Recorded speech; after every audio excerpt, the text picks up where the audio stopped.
Firstly, we will take up the reporting and editing, and in this reporting and editing, the first topic that we are going to discuss is reporting for news media.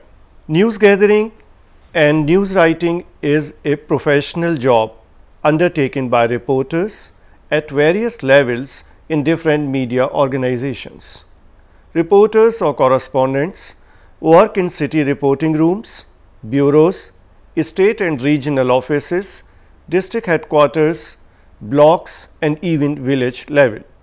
While many of them are highly placed covering parliament and diplomatic missions, many of them even work as stringers or part-timers at remote locations. Reporting is an essential activity in all kinds of media organizations, daily newspapers, weeklies and other periodicals, news agencies, radio and TV channels and cyber media.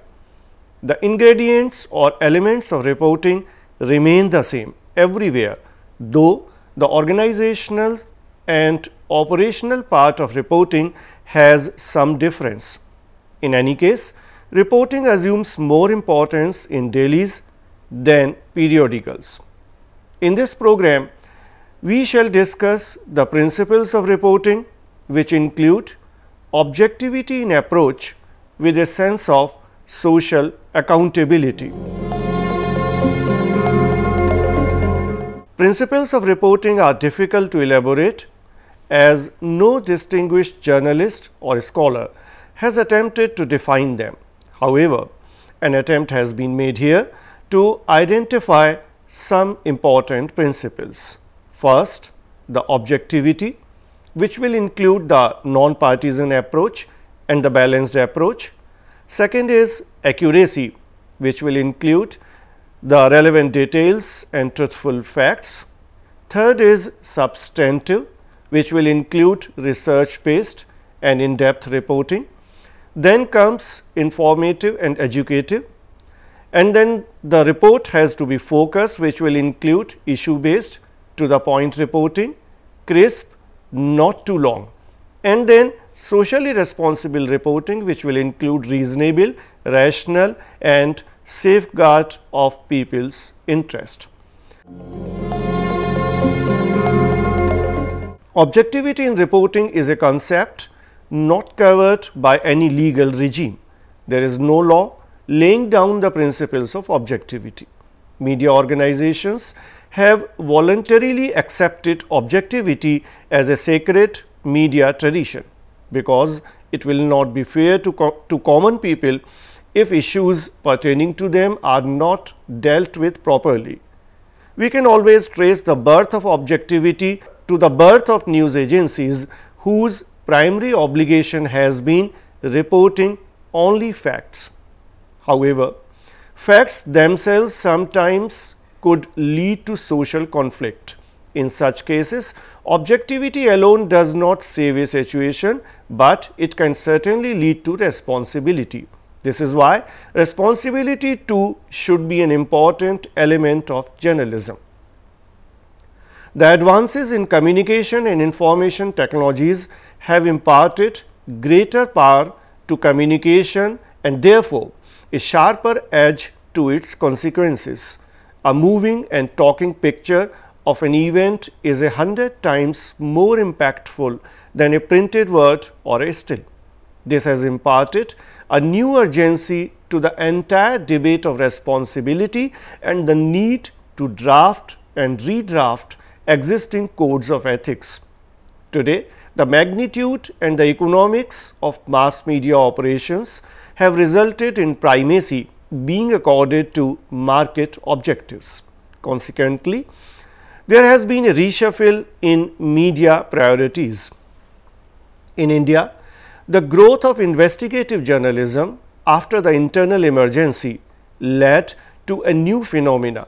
This new phenomena has done a lot of service to Indian public life, but no less disservice too.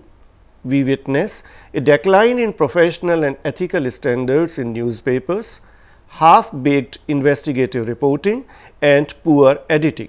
Some even call it partisan reporting. Some of the findings of the Press Council call for a return to objective journalism.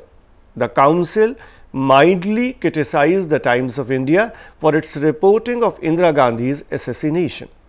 The Council advised that in reporting on or writing about communal or other sensitive matters, newspapers should exercise proper restraint and caution.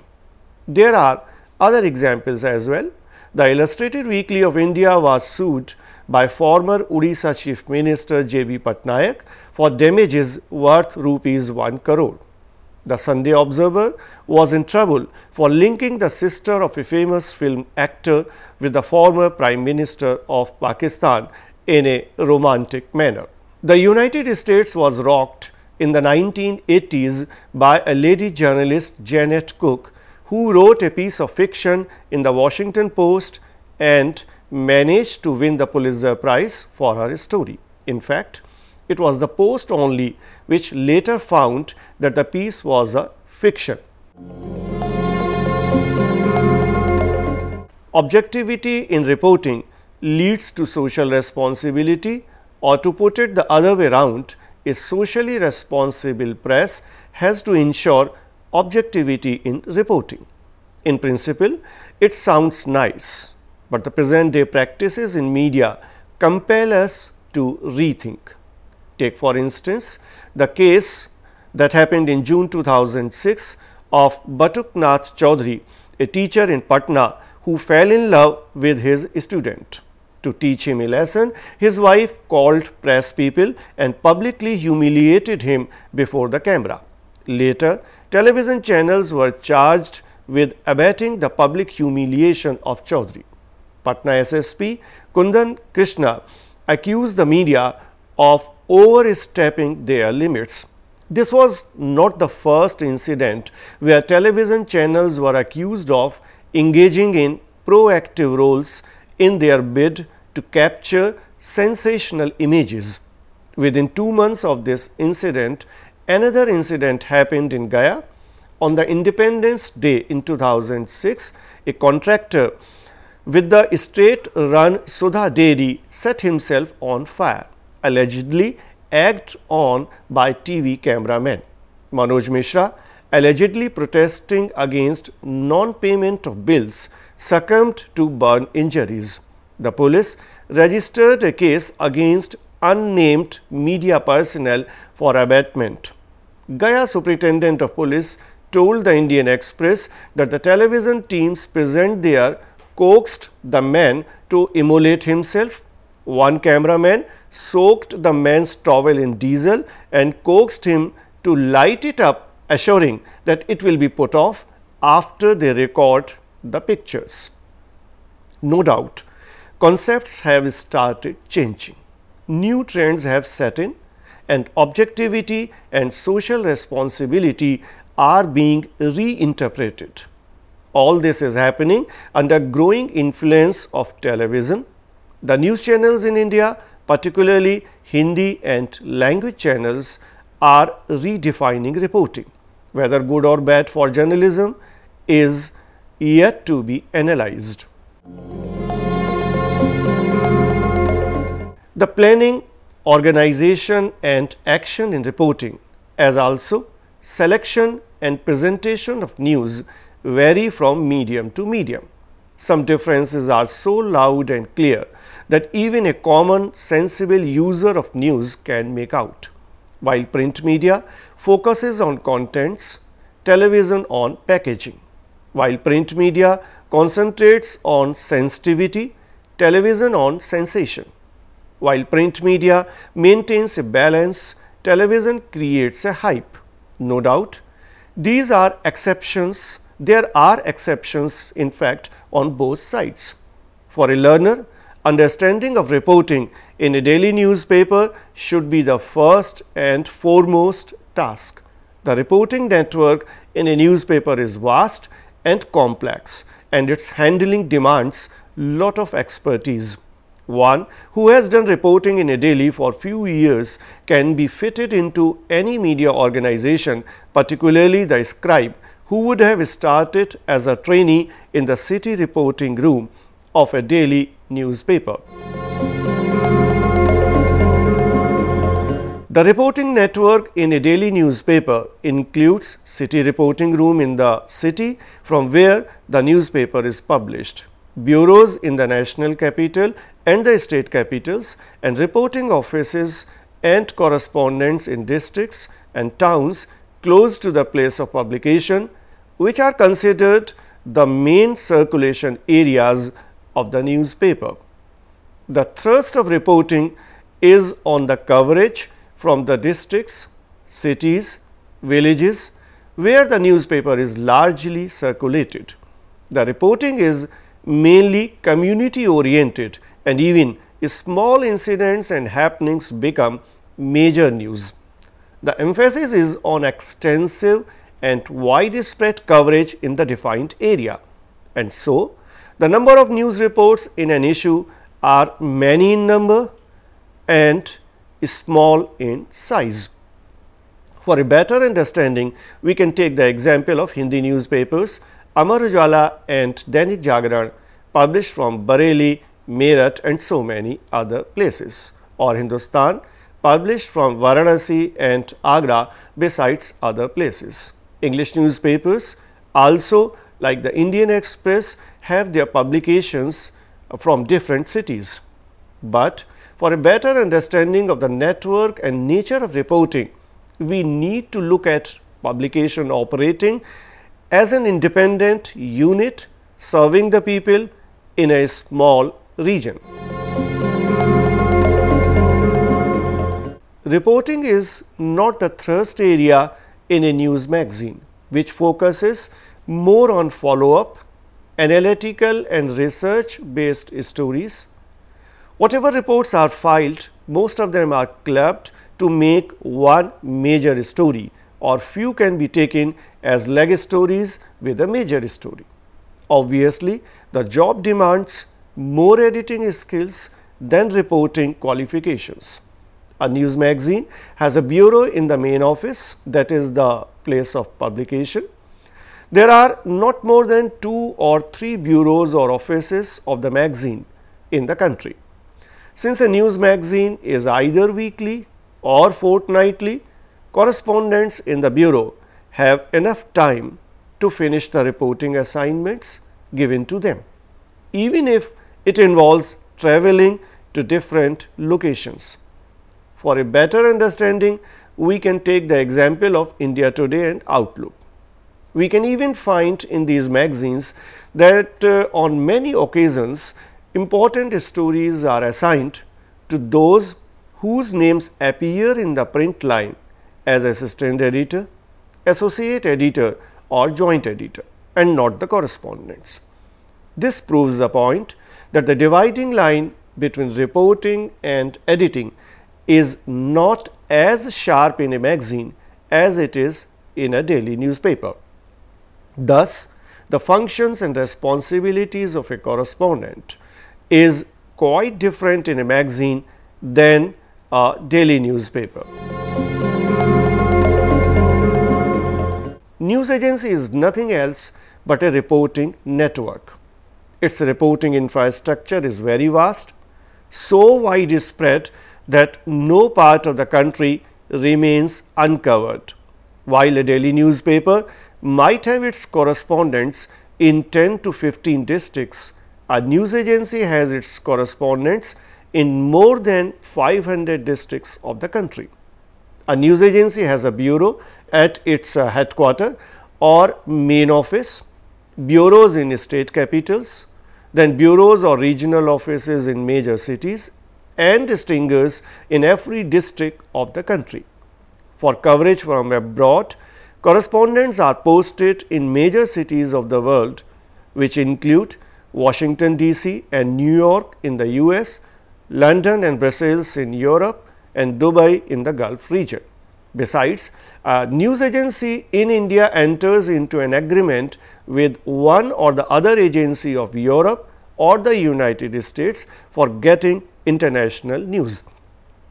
For a better understanding, we can take the example of Press Trust of India and United News of India, the two indigenous news agencies. Almost all the news organizations as also number of non-media organizations subscribe to the services of PTI and UNI. These subscribers might be based in any part of the country, yet they find the news reports of these agencies useful. The news agency reports are mostly concise, straight, informative and factual. If we want to look for objectivity in reporting, look at agency reports. These reports are free from any bias, having no tilt towards this side or that side. They have a national canvas, yet local flavor, fulfilling the needs of newspapers right from Cochin to Guwahati. However, in today's era of journalism, news agency reports are painted as dull and uninteresting, which fail to catch hold the eyes of readers. Then we will try to understand news. There is no single acceptable definition of news because the elements that constitute news are constantly changing, and so are the women and men who select it for print and broadcast. The dramatic social, economic, political and technological changes sweeping the world have a profound impact on what is considered news today, just as they have on the readers of newspaper. What may be news in one community may not be in another. For example, a newspaper in Bangalore may devote a regular section to computers and technology, while one in Ranchi may focus special attention on mines, minerals and natural resources, and another one in Shimla on tourism. Whatever new happens forms news. Whenever something unusual, unparalleled, extraordinary, exceptional event, incident happening or development takes place, the formation of news begins. Everything that happens or anything you did not know yesterday makes news. It is what people talk about or what readers want to know. It is what a reporter finds satisfaction in writing or what a well-trained editor decides to put in his paper.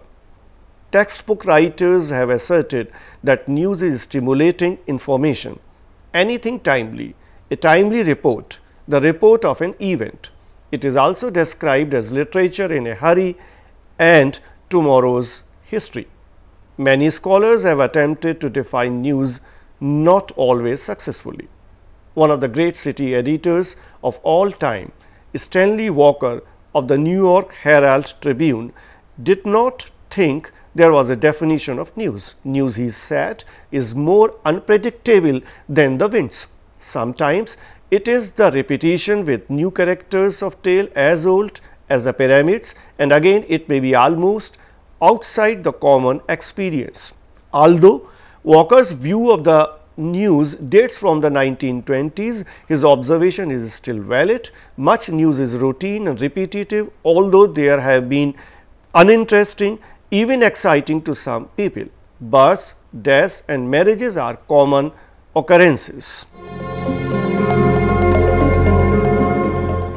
News is every information received from north, east, west and south.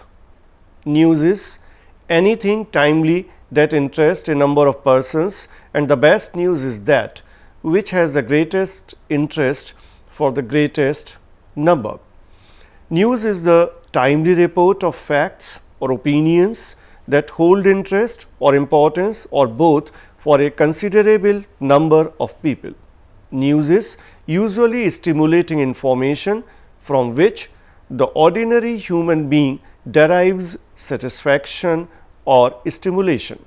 News is a compilation of facts and events of current interest or importance to the readers of newspaper. News is anything and everything interesting about life and materials in all manifestations. News is not the event. It is the account of the events written for people who did not witness it. News is any printable story which, in the opinion of the editor, will interest his readers. News is the story of something that has happened or told for the first time. News is completely true, or at least carries facts that have been presented to the reporter as truth. Finally, news can be defined. Likewise, news is an account of man's changing relationships. News is an account of events that disrupt the status quo or have the potential to cause disruption. News is an event of community consequences. Let us recapitulate the salient points of news. The news is perishable, that is, when the event is understood and the tension is eased off, the news gets less informative and more of history, of interest to a large number of people, of unusual events and happenings, what is new to the public, an event put forward by a reporter. Without a reporter, a news item does not exist. Despite all these definitions and interpretations, we should remember that the general notion of news varies with people and situations. Despite these various essential points about the significance of news are universally recognized. That is all in this episode. In the next episode, we will discuss about the types of news and the style of news writing, particularly writing the lead of a news story.